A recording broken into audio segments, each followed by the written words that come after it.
자, 오늘의 키워드부터 전해드리겠습니다. 먼저, 사람 많은 데서 전기차 얘기하면 안 되는 이유입니다. 두 번째, 트럼프 재판 이제 결과만 남았다입니다. 세 번째, 농심이 미국을 울리는 이유. 네 번째, 외로운 미국 근로자. 그리고 나랑 밥 먹으려면 2,500만 불 내라. 그리고 목사님이 없어요. 또 키워드가 있습니다. 그리고 뉴욕 호텔 값이 왜 올랐나 봤더니 이고요. 그리고 오늘 마지막 키워드는 온통 노인들 뿐이네 입니다. 자, 바로 갑니다. 첫 번째 키워드, 사람 많은 데서 전기차 얘기하면 안 되는 이유입니다.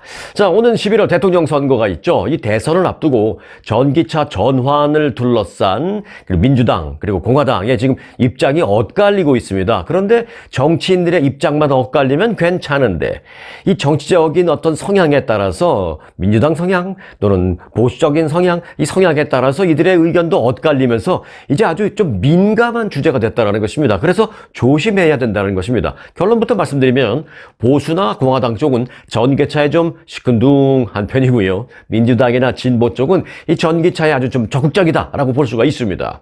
이에 따라서 일각에서는 사람들이 모였을 때 정치 얘기를 좀 삼가해야 하는 것과 마찬가지로 이 전기차 얘기도 섣불리 꺼내지 않는 것이 좋다라는 지적도 하고 있습니다. 괜히 전기차 얘기 끝났다가 슬금슬금 진보 쪽, 보수 쪽 얘기로 엇갈리다가 그러다가 이제 결국은 정치적인 얘기로 나가면서 티격태격할 수도 있다는 거죠. 자, 월스트리트저널의 조사 결과 보수적인 유권자의 경우에는 전기차에 대한 부정적인 견해가 무려 61%에 이르는 것으로 나타났습니다. 자, 월스트리트저널이 2,200명을 대상으로 실시한 여론조사 결과에 따르면 응답자의 40%가량이 이 전기차에 대해서 부정적이다라고 답했습니다. 이 40%라는 것은 이제 일반적인, 자, 보수 유권자만 보면 전기차의 부정적이 61%, 또 보수 진보 다 통합해서 보면 부정적 여론이 40%가량이다라는 것이죠. 그런데 이제 통합해서 보면 40이지만 보수적인 사람들만 놓고 보면 61%로 부정적인 게 훨씬 많다는 것입니다. 자, 부정적인 응답자들은 그 이유로 비용 때문에 그렇다라는 게 89%, 충전 시절 부족이 86%, 그리고 이제 뭐 중국산 원자재 사용에 대한 거부감 등을 나타내는 사람도 63%나 됐습니다. 자, 이런 경향은 그런데 정치적인 견해에 따라서 달라지는 것이 분명하게 나타났습니다. 자, 부정적인 응답을 한 사람들의 그 이유를 보면 비용 문제 때문이다라고 답한 사람이 89%였습니다. 예를 들어 그러니까 전기차가 좀 일반적인 차량보다는 아직은 훨씬 비싸잖아요. 그래서 뭐 싫다라는 사람이 가장 많았고, 뭐 충전 시설이 부족해서 싫다. 그리고 이제 뭐 중국산 원자재 사용에 대해서 나는 좀 거부감이 있다. 전기차에 이제 중국산 칩 같은 게 많이 들어가니까 그런 것 때문에 부정적인 의견을 나타낸 사람도 63%나 됐습니다. 이 전기차에 대한 견해는요, 이 정치 성향에 따라서도 완전히 달라졌습니다. 진보적인 사람들이 긍정적인 답변을 한 사람은 66%, 보수적인 사람들이 긍정적인 답변을 한 사람은 31%에 불과했습니다. 자, 부정적인 응답자의 38%는 정치적인 요인이 영향을 끼쳤다. 그렇게 답변을 했습니다. 솔직하게 답했죠. 내가 전기차에 대해서 부정적인데 솔직히 말해서 정치적인 어떤 그런 견해와 연관이 돼서 영향을 미친 건 사실이다. 답을 했습니다. 38%가. 미국에서는 지난 2000년대 초 진보층 사이에서 유행을 한 게 있었죠. 바로 도요타의 프리우스. 프리우스가 제 기억에는 그때 그 하이브리드 차량으로 처음 나왔습니다. 아주 신기하기도 하고 그랬죠. 저도 아는 사람 차를 처음으로 프리우스를 옆에 타봤는데, 뭐, 그래프 같은 게 막 올라갔다 내려갔다 하더라고요. 그래서 이게 뭐냐고 했더니, 이제 뭐, 처음에 출발할 때는 뭐, 가솔린으로 출발을 했다가 일정 속도가 되면 가솔린 공급이 이제 딱 멈추면서 그 배터리로 바뀌면서 그 배터리는 자체 충전되면서 그렇게 간다, 뭐, 이렇게 설명을 하는데, 와, 굉장히 신기했던 생각을 가졌던 그런 기억이 있습니다. 2000년대 초 그래서 이제 젊은이들, 그리고 진보적인 사람들 사이에서 이 프리우스가 이 하이브리드 차량이 굉장히 인기를 얻었었습니다. 그런데 그런 데 대해서 이제 보수 인사들은 상당히 좀 비판하는 등 이 친환경차와 관련된 소위 그때 문화 견해 전쟁 뭐 이런 게 전개된 적이 있었습니다. 그때도 이제 보수적인 사람들은 이게 말이 돼? 오히려 이게 더 복잡한 거야.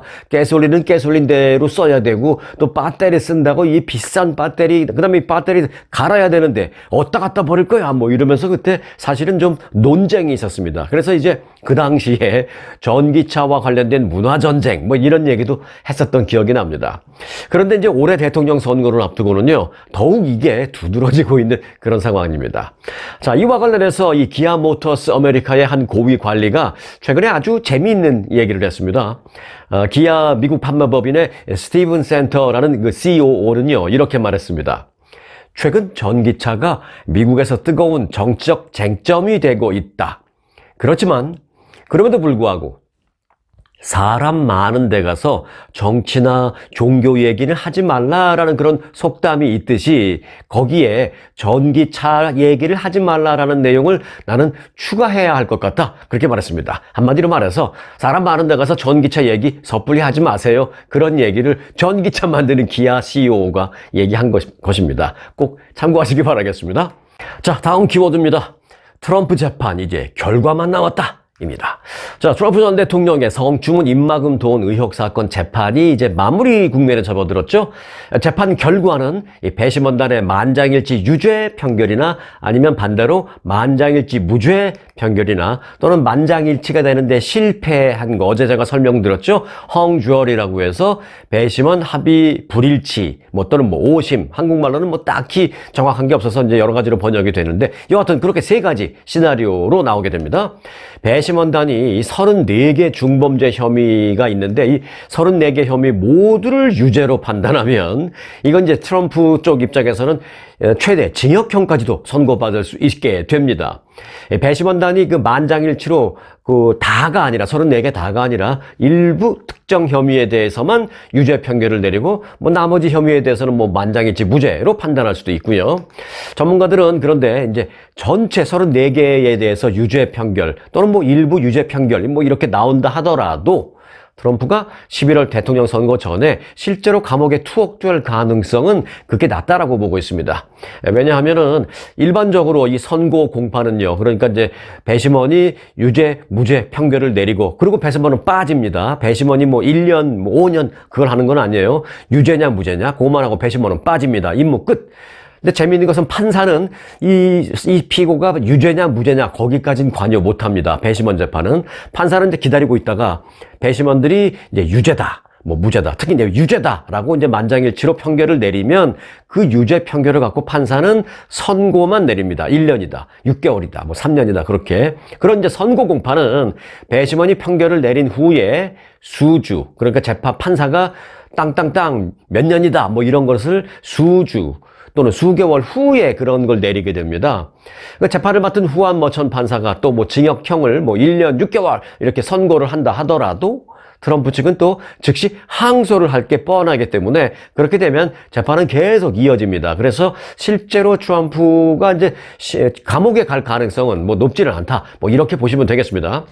판사 재량에 따라서 또 뭐 유죄가 내려졌다 하더라도 또 선고를 빨리 내린다 하더라도 벌금형을 내릴 수도 있고요. 뭐 보호관찰형 또는 뭐 집행유예 뭐 이런 걸로 내릴 수가 있기 때문에 실제로 뭐 징역형을 투옥될 가능성은 높지는 않다 이렇게 보시면 되겠습니다. 이 배심원단이 그리고 또 이제 무죄 판결을 내리게 되면 재판은 그 즉시 끝나는 겁니다. 뭐 판사가 뭐 내리고 자시고 다음 재판을 선고 판결 내리고 자시고 할 것도 없죠. 무죄 판결을 내려버렸으면. 자, 민주당에게는 이제 그게 이제 최악의 시나리오지만 다수의 전문가들은 이 만장일치로 무죄가 내려질 가능성은 좀 적은 것으로 그렇게 보고 있습니다. 배심원단 의견이 엇갈려서 앞서도 어제 제가 말씀드렸다시피 만장일치에 실패하는 헝주어리가 될 경우 요게 이제 가장 난감합니다. 대개 이제 판사가 이 헝주어리가 될 경우에 판사가 그렇게 선언을 합니다. 이번 그 배심원 판결에 대해서 여기 계신 모든 배심원들은 만장일치를 보지 못했습니다. 헝주어리가 됐습니다. 합의 불일치입니다 하고 땅땅땅 선언을 하는데 이 경우에 이제 공은 어디로 넘어가느냐? 그 경우에 공은 검찰에게 넘어갑니다. 검찰이 그렇다면 새로 배심원단을 꾸려서 사건을 재심하겠습니다 라고 할 수도 있습니다. 뭐 아닐 수도 있고요.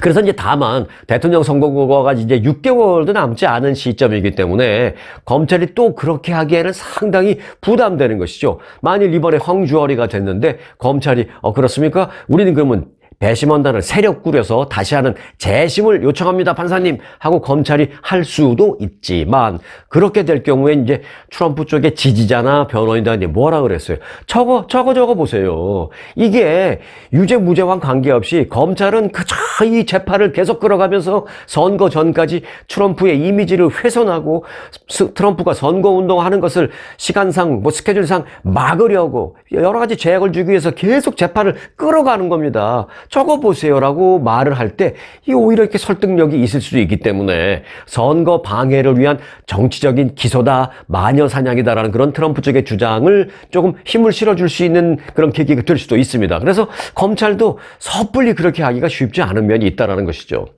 트럼프 측이 가장 염두에 두고 있는 지금 그 전략도 바로 그겁니다. 배심원단에게 일정 부분의 어떤 의구심을 심어주어서 이건 무죄는 아닌 것 같은데 100% 트럼프가 무죄는 아닌 것 같은데 그렇다고 트럼프가 완벽하게 유죄라고 하기에는 나는 조금 좀 아직 좀 의구심이 있어. 이런 마음을 배심원단이 갖게 만드는 게 트럼프 변호인 측의 지금까지 목표였습니다. 그래서 의견을 일치를 못 보게 만드는 겁니다. 유죄 무죄를 떠나서.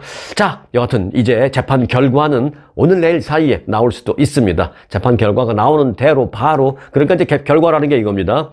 배심원단이 유죄로 합의했습니다. 또는 무죄로 의견 일치를 봤습니다. 또는 앞서 말씀드린 대로 어디 가서 여러분들 이런 설명할 때 좀 아시는 척 할 수 있습니다. 의견이 합의가 안 돼서 헝주어리로 끝났어 라고 얘기하실 수 있는지, 어떤 결과가 나올지 바로 제가 공지사항 속보로 전해드릴 테니까 구독 눌러놓으시고 기다리시기 바라겠습니다. 다음 키워드입니다.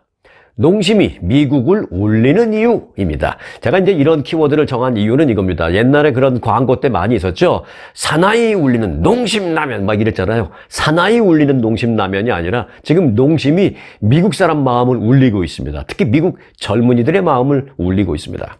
자, 파이낸셜 타임스가 농심 신라면이 미국에서 주류 사회에 진입하고 뿐만 아니라 영국, 독일 등 유럽에서도 판매가 늘고 있다라면서 이 농심 신라면의 해외 인기를 특집 보도를 했습니다.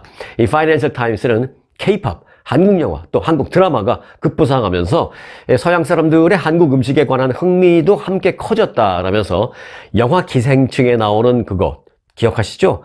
짜파게티와 너구리 이 두 개를 합쳐서 만든 거잖아요. 짜파구리. 그러니까 이제 너구리에 나오는 그 면발을 갖고 짜파게티에 나오는 그 소스를 같이 만든 면은 너구리면, 소스는 짜파게티 소스. 요걸로 만든 걸 짜파구리라고 해서 이제 영화 기생충에 나왔잖아요. 그 사례를 들었습니다. 파이낸셜 타임스가. 또 코로나 사태 때 집에서 빠르고 맛있게 또 값싸게 먹을 수 있는 그런 음식을 많이 찾았는데, 그래서 이제 세계적으로 라면 붐이 일기도 했다라고 이제 설명을 했습니다. 이와 관련해서 농심 관계자는 파이낸셜 타임즈와의 인터뷰에서 이렇게 말했습니다. 전에는 라면을 먹는 사람들이 대부분 아시아인이었지만 미국에서 지금은 이 매운 음식을 시도해보려는 젊은 미국 사람들이 많아지면서 미국의 현지인들과 또 히스패닉계 사람들이 지금 주 소비층이다 라고 말했습니다. 농심 관계자가요. 파이낸셜 타임스는 특히 이제 미국 월마트가 신라면을 판매하는 그 위치, 신라면이 구비되어 있는 그 위치를 얼마 전까지만 해도 에이시안 푸드라고 써놓은 그쪽 구석에 어디 이렇게 있었는데, 얼마 전부터는요, 에이시안 푸드에 신라면이 가 있는 게 아니라 그냥 미국 주류 식품 코너에 신라면이 딱 놓여져 있다라는 것이죠. 그렇게 식품의 위치가, 진열 위치가 바뀐 것을 놓고 아주 큰 상징적인 의미가 있다라고 파이낸셜 타임즈는 해석을 했습니다. 농심의 최대 해외 시장은 미국입니다. 이건 미국인데, 농심은 이제 2030년까지 미국 내 매출을 연 15억 달러로, 지금은 한 5억 달러로 해요.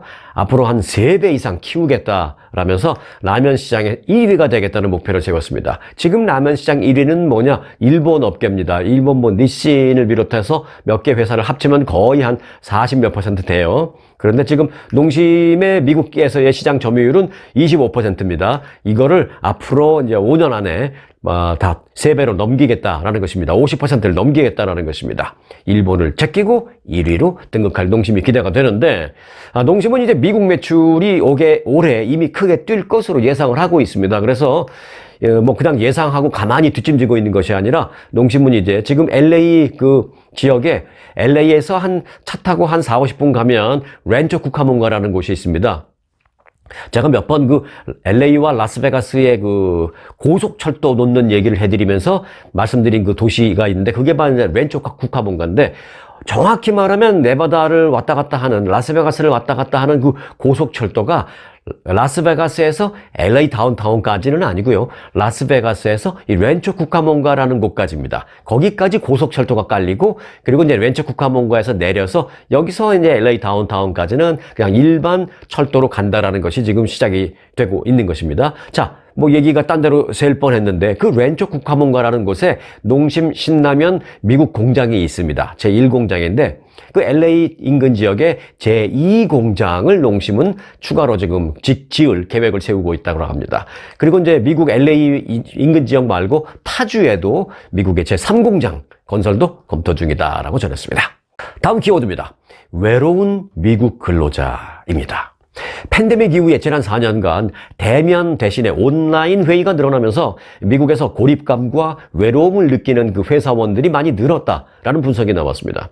최근 회사원들의 업무 방식이 디지털화되면서 개인적인 그 연결성은 떨어지는 방식으로 바뀌었잖아요. 그래서 이른바 고립의 유행병이 심해지고 있다는 분석입니다. 팬데믹이 시작된 2020년 이후에 미국인들은 온라인 회의 비중을 더 늘리는 등 업무 방식을 대면에서 이제 원격으로 많이 바꾸었습니다. 실제로 2020년 이후에 미국인들이 온라인 회의에 쓰는 시간은 그 전에 비해서 3배 이상 늘었습니다. 반대로 직장에서 다른 직장 동료와의 어떤 일상적인 상호작용은 크게 줄어들었다라는 것이 현실입니다. 사무실에 나와서 근무를 하는 그런 대면 근무하는 근로자들도 전체 업무 시간의 한 4분의 1 정도를 온라인 회의에 쓰고 있습니다. 그러니까 뭐 위층 아래층 회의할 때 왔다 갔다 안 하고 그냥 온라인으로 얘기하고, 그리고 다른 회사와 회의할 때 그러면 과장님, 부장님, 그럼 내일 제가 그 회사로 부장님네 회사로 들어갈 테니까 내일 회의하면서 얼굴 보고 말씀드리죠. 얼굴 보고 보고 드리죠. 아니면 얼굴 보고 논의하시죠. 뭐 이렇게 했던 패턴이 이제 많이 없어지고, 1시간 뒤에 화상회의에 들어오시면 자세하게 보고 드리겠습니다. 띵! 하면 1시간 회의에 화상회의 앱이 딱 열리죠. 그럼 앉아있는 책상에서 컴퓨터로 제의하는 겁니다. 이런 시간들이 늘어났다라는 것입니다. 이로 인해서 근무자들의 외로움은 많이 커졌다라고 합니다. 그 근무 패턴은 좀 쉬워졌을지 모르지만 외로움은 올라갔다는 겁니다. 자, 보험회사인 시그나가 미국인 10,000명을 상대로 조사한 결과 외롭습니다 라고 답변한 근로자의 비율은 58%로 나타났습니다. 똑같은 조사가 팬데믹 전에 있었는데 그때는 46%였는데 지금은 12%포인트 외롭다라는 응답이 늘었습니다. 뉴욕의 한 고용 전문가는요, 지금 뉴욕에서 만나는 모든 사람들은 다들 화상 미팅 앱인 그 줌으로 대화를 한다라면서 코로나 이전에는 어떤 관계를 맺었든지 간에 지금은 그런 관계가 거의 다 멈춘 상태다라고 지적을 했습니다. 이런 가운데 미국의 꽃 유통업체, 잘 아실 겁니다 아마, 1800 플라워스, 옛날에는 그 800번 그 무료 전화 이용 많이 했잖아요. 근데 이 회사가 지금 이름을 못 바꿔요. 그때부터 너무 오래전서부터 1800 플라워스라고 회사가 그렇게 알려졌기 때문에 지금 누가 1800 전화해서 꽃 주문하는 사람이 어디 있어요. 다 그냥 핸드폰으로 주문을 하지. 이 회사에 주문을 하는 사람들도 다 1800 전화 안 하고 이걸로 합니다. 여하튼 회사 이름은 그렇습니다. 1800 플라워스. 그 회사에 제임스 맥켄이라는 회장은요, 직원의 외로움으로 인한 문제를 해결하고 또 유대감을 더 높이기 위해서 사무실 근무를 주 3일에서 주 4일로 늘렸다라고 전했습니다. 이 얘기하면 이제 실제로 이제 근무하시는 분들은 그런 말 할 거예요. 에이, 괜히 직원들 사무실로 끌어들이려고 괜히 해는 소리지 뭐 라는 생각할 수는 있는데 뭐 일정 부분 그것도 있겠죠. 여하튼 이제 그분이 말하는 건 이러는 겁니다. 대면 근무를 나는 지지한다. 나는 개인적으로 대면 근무를 지지한다. 그리고 대면 근무로 일을 하는 그 근로자들도 사실은 출퇴근 시간이 좀 힘들진 모르지만 나와서 일하면서 이점이 예상외로 많다는 걸 그들은 모른다라고 이제 이분은 말했습니다. 그렇듯이 실제로 이 대면 근무를 지지하는 사람들은 많이 있습니다. 이 럿거스 대학의 제시카 메토트라는 교수는요, 일반적으로 일에 집중을 방해하는 것으로 여겨지는 사무실 내에서 동료들과 하는 그 잡담이라는 것도, 그 잡담 시간도 예상 밖으로 이점이 있다라고 주장을 했습니다. 이 메토트 교수는 사무실에서 잡담에 참여한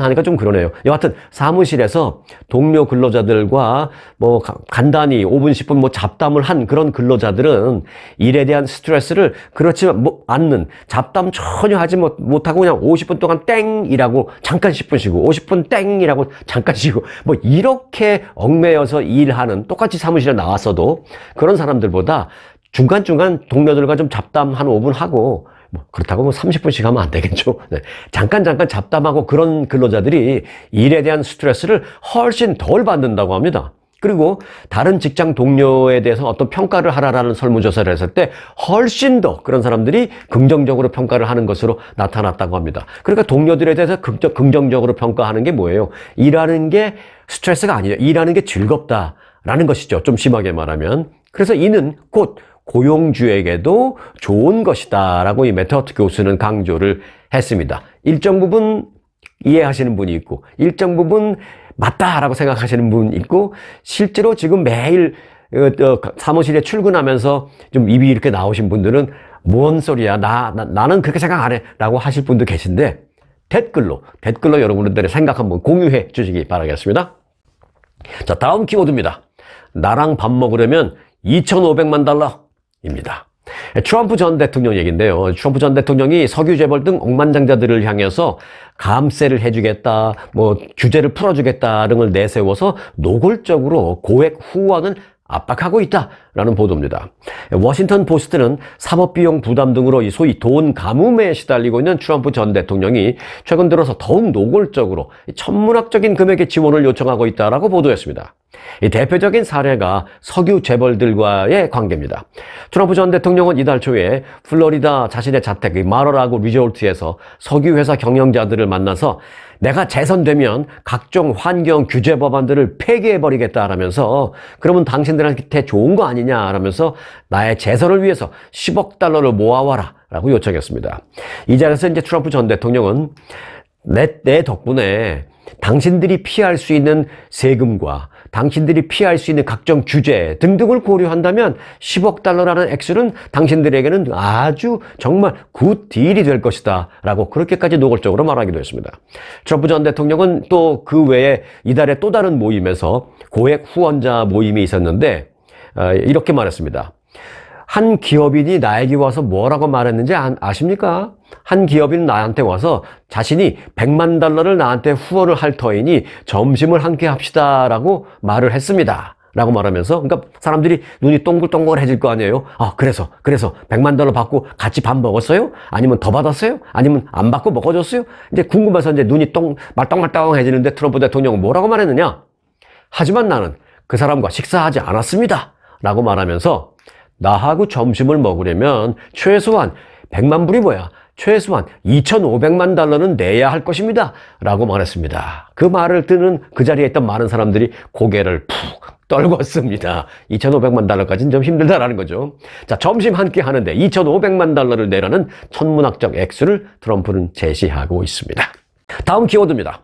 목사님이 없어요 입니다. 이 남가주 한인교회의 활발한 담임 목사 교체가 지금 이루어지고 있습니다.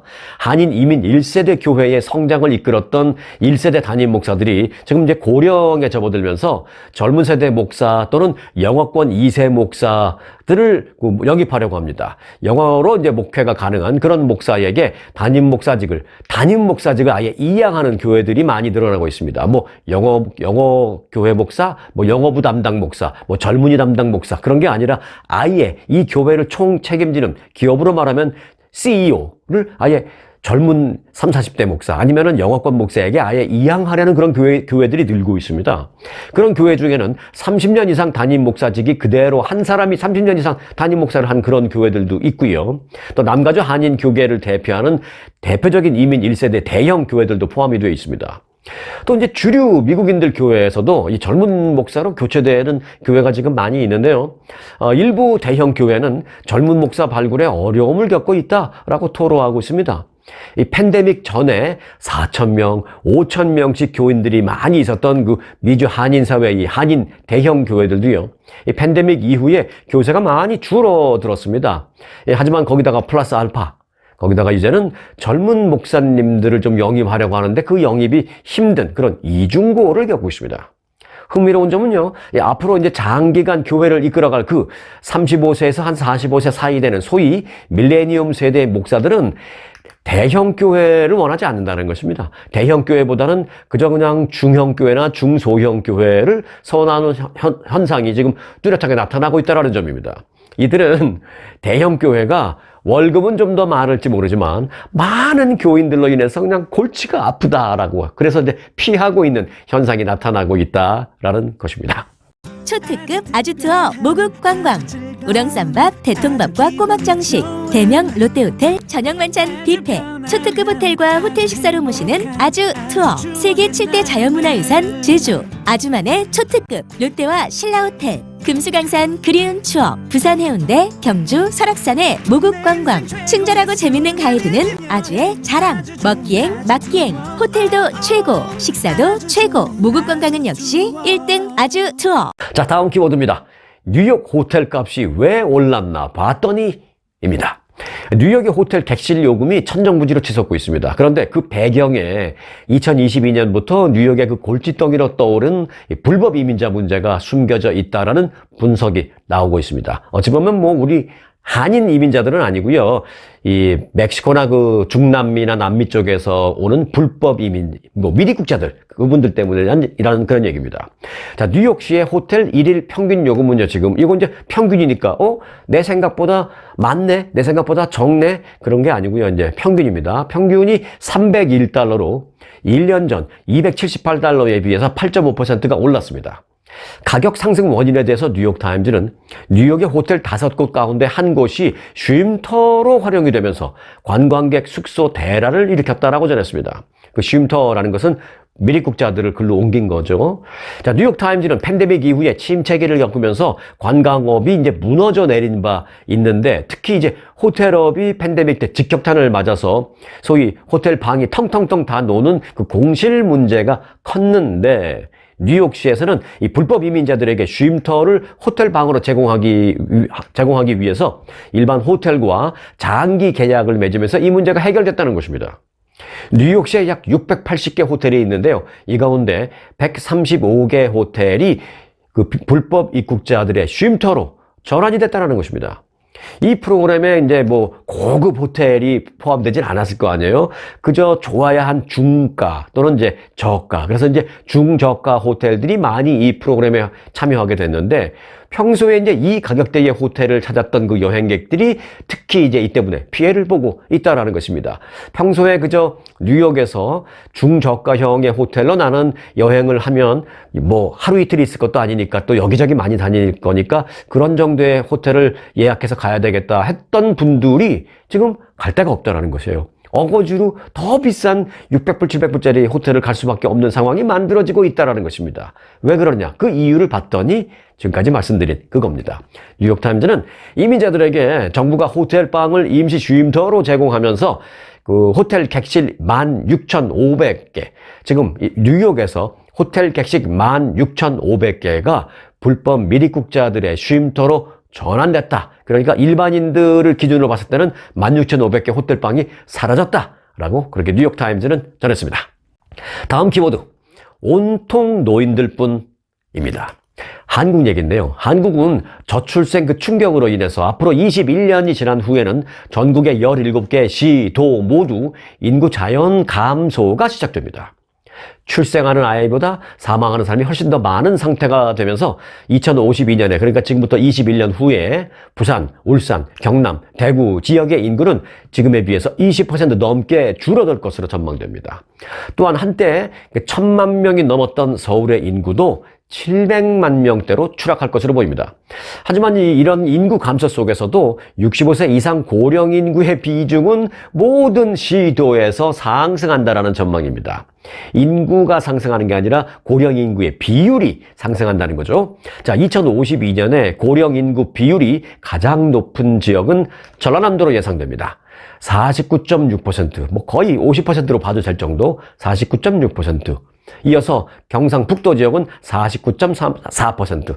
똑같습니다. 큰 차이 없습니다. 그리고 이제 경상남도 47.8%, 강원도 47.1%, 전라북도 46.9%, 울산 43.7%, 충청남도 43.7% 등으로 이 11개 시도에서 모두 고령 인구가 40%를 웃돌 전망입니다. 자, 고령 인구가 는다라는 것은 결국 젊은이들이 부양해야 할 부담이 그만큼 늘어난다라는 것이기 때문에 한국에서는 지금 이 문제가 가장 해결해야 될 문제, 이슈 첫 번째로 좀 떠오르고 있는 그런 상황입니다. 끝으로요, 한국에서 들어온 속보 하나 좀 전해드리려고 합니다. 윤석열 대통령이 지난해 8월 그 해병대 수사단이 최모 상병 순직한 그 사건과 관련된 기록을 민간 경찰에 이첩한 당일 이종섭 당시 국방부 장관과 3차례 통화한 것으로 파악됐습니다. 쉽게 말씀드리면 이런 거죠. 군대 내에서 무슨 사건이 발생했을 때 군 수사기관이 1차 수사를 합니다. 그리고 나서 이제 법이 그래요. 룰이 그래요. 군 수사기관이 수사한 그 결과를 민간 경찰에 이첩하는 것이 지금 현재 법입니다. 자, 그래서 군 수사기관이 민간 그 경찰에 이첩하기 직전에 윤석열 대통령이 국방장관과 통화한 사실이 밝혀진 겁니다. 이 최상병 사망 사건과 관련해서 임성근 당시 해병대 1사단장 등 8명의 과실치사 혐의를 담은 그 군 수사기관의 조사 결과가 민간 경찰에 이첩이 됐었어요, 사실은. 이첩됐다가 갑자기 국방부에서 가져가 버렸습니다. 그 회수된 그날 윤석열 대통령이 이종섭 국방장관에게 전화를 모두 3통화나 한 것이, 3번이나 건 것이 드러난 것입니다. 때문에 이 통화가 수사 기록 회수하는 민간 경찰로 이미 이첩된 것을 이례적으로, 매우 이례적으로, 어찌 보면 법적으로 문제가 있을 수도 있게끔 다시 가져가 버린 그런 회수 과정에 영향을 미쳤는지 그 부분에 대해서 이제 공수처의 수사력이 집중될 전망입니다. 그 통신사실 조회 결과에 따르면 윤석열 대통령은 지난해 8월 2일 낮 12시 7분, 그리고 12시 43분, 그리고 12시 57분 이 3차례에 걸쳐서 이종섭 당시 국방장관에게 개인 휴대전화로 전화를 걸었습니다. 통화는 각각 4분 5초, 13분 43초, 그리고 52초. 그 3차례를 다 합치면 총 통화 시간은 18분 40초였습니다.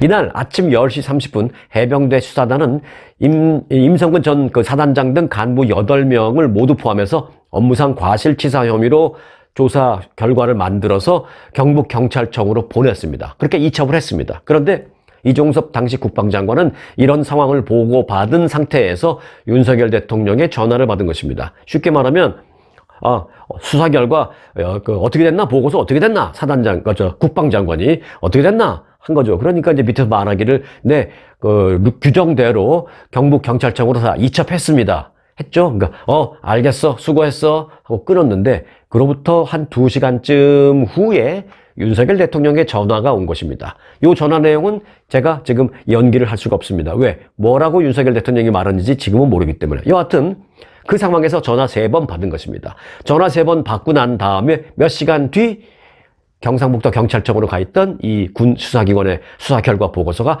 다시 국방부에서 사람이 와서 가져간 것입니다. 과연 누가 다시 가져오라고 시켰는지 이제 이 부분을 조사하겠죠. 자, 윤 대통령과 이종섭 전 장관의 2번째 통화가 이루어지는 그 사이에 이 박종훈 전 수사단장 보직해임 통보를 갑자기 받았습니다. 더 이상 너는 손 떼 이거죠. 윤석열 대통령이 뭐가 그리 급해서 대통령실 전화도 아닌 개인 휴대전화로 국방장관에게 3차례씩이나 전화를 했는지 앞으로 공수처가 그 부분을 집중 조사할 전망입니다. 어쩌면요, 오늘 전해드린 바로 이 내용이 대한민국 전국에 큰 충격을 줄 뇌관으로 작용할지도 모르겠다라는 생각이 듭니다. 그렇게 작용할지도 모르겠다라는 말씀을 드리면서 오늘 영상 마칩니다. 고맙습니다.